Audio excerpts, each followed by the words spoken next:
हरि ओम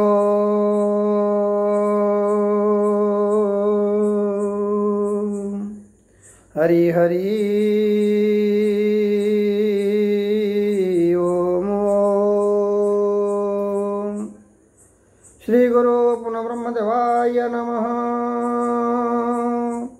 ओम गुरु ब्रह्मा गुरु विष्णु गुरुदेव महेश्वर गुरु साक्षात् परम ब्रह्म तस्मै श्री गुरवे नमः।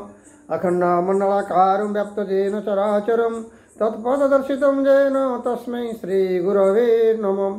पूजामूलं गुरुमूर्तिध्यानमूलं गुरुपाद मन्त्रमूलं गुरुवाक्यमुख्यमूलं गुरुकृपा। त्वमेव माताश्च पिता त्वमेव बन्धुश्च सखा त्वमेव विद्या द्रविणं त्वमेव सर्वं मम देव देव। बोलाने देखो बार हरि हरि बोला। भागवत होची वेद रूपक कल्पवृक्ष, भगवान का श्रीमुख वचन, श्रीहरि का साक्षात वांगमय मूर्ति, अत्यंत रहस्यमय पुराण रत्न भाव रु भागवतर सृष्टि। बलराम दास ब्रह्मांड भोग लिखिले जे भगवान कर होई रहिबा ही भागवत। भगवान जहाँ को अति आदर करती से जने भागवतकार होइथिबो। यह अष्टादश पुराण सार, अष्टादश पुराणर सार कथा लिखा होइछन्ति। जीवत्राण अर्थ जीवर परित्राण।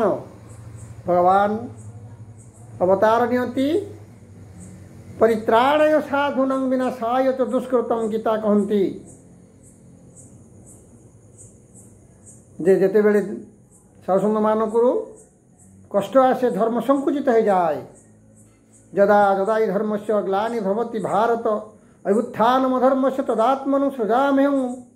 अभ्युत्थान उत्थान करिया पाई धर्म को भगवान अवतार नियंती। परित्राण साधुना विनाशाय च दुष्कृतं विनाशाय च धर्म संस्थापनार्थाय संभवामि जुगे जुगे। प्रत्येक जुगे प्रभु आसंती, धर्म को स्थापन करती, दुष्ट को विनाश करती, संसार मान को रक्षा करती। एपरि भाव में प्रभुंकर प्रति जुगरे लीलामान आमे पुराण माध्यम जानिछे। ये परित्राण करिवे साधु मान को आउ आमर मार्गदर्शिका होउछन्ति भागवत। प्रत्येक कर्म रे भागवतर पदमान एपरि भाव रे ये मानव समाज को कर्म प्रदान करे, मार्ग देखाए, पथ देखाए, विभिन्न प्रकार दुश्चिंता चिंता अनुचिंता माने दूरे रखे एवं विभिन्न प्रकार कर्म करिया को प्रेरणा दिए। ये होची भागवतर भाव।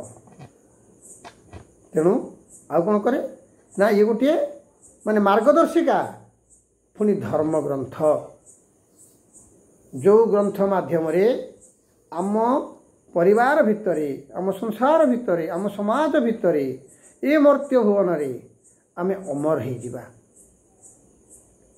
अर्थात भागवत पुनि कहती जे जन्म होइले निश्चय मरी शरीर नुहई काहारी। कि जन्म तो है निश्चित मरिबा। गीता कहती जातस्य हि ध्रुवं मृत्यु ध्रुव जन्म मृतस्य च। जे जन्म नब सी मरिब, जे मरिब सी जन्म नब। ताले अमर केतेबेले हेबा ना अमर एई केतेबेले हेबा ना धर्म को आमे, धर्म ग्रंथ को आमे पढ़िबा, धर्म कार्य करिबा, परोपकार करिबा, पर उपकार करिबा। पापा परोपकार स्वर्गाय पापाय परपीड़ने।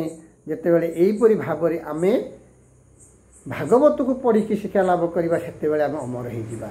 आज जहाँकर लेखा को पढ़ुछे अति बड़ी जगन्नाथ दास वर्तमान से अछंती ना किए स्वर्ग तो कहूची।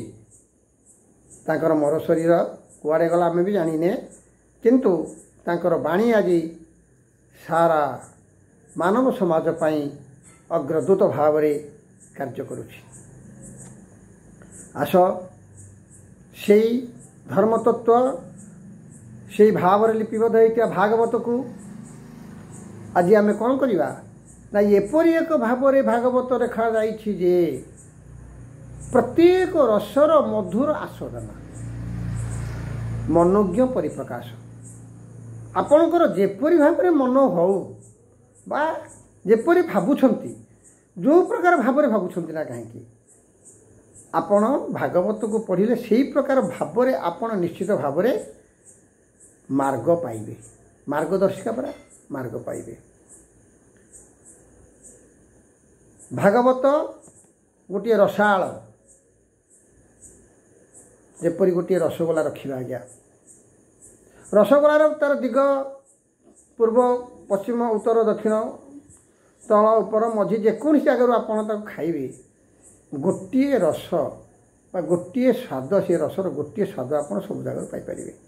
ठीक भागवत से एपरी भाव भागवत लिखागला जे जो प्रकार भाव दुखरे हो सुखरे हो लाभरे हो क्षति हो जन्मरे हो मृत्युरे हो प्रत्येक समय भागवतर भावधारा ही प्रযোज्य एवं यही भावधारा को जिते आम समान भाव परिवेषण करवा समान भाव चिंतन करवा समान भाव मनन करवा समान भाव आम समाज को देखा ताहले आम कौन हो जो भागवतकार हो भागवतकार है माने तो भगवान पाखरे आसी रहीगल केते कहती अज्ञ अच्छा आज्ञा जे भागवत पढ़िले शुणिले मृत्यु निश्चित।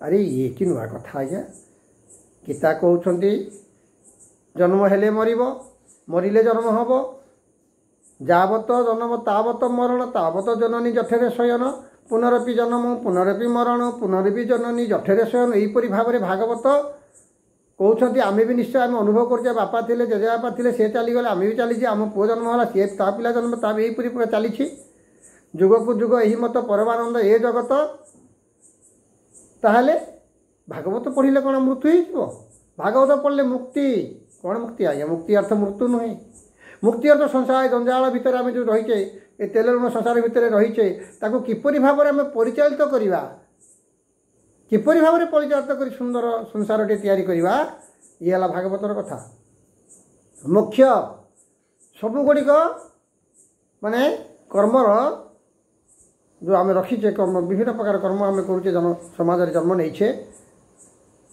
प्रत्येक कर्मर मुख्यांश पहुँचवा शेष पहुँचवा यदि भागवत आम पढ़ा आउ भागवत सुंदर भाव आमको एमिति पथ दर्शी दि जाइए जो पथ को आम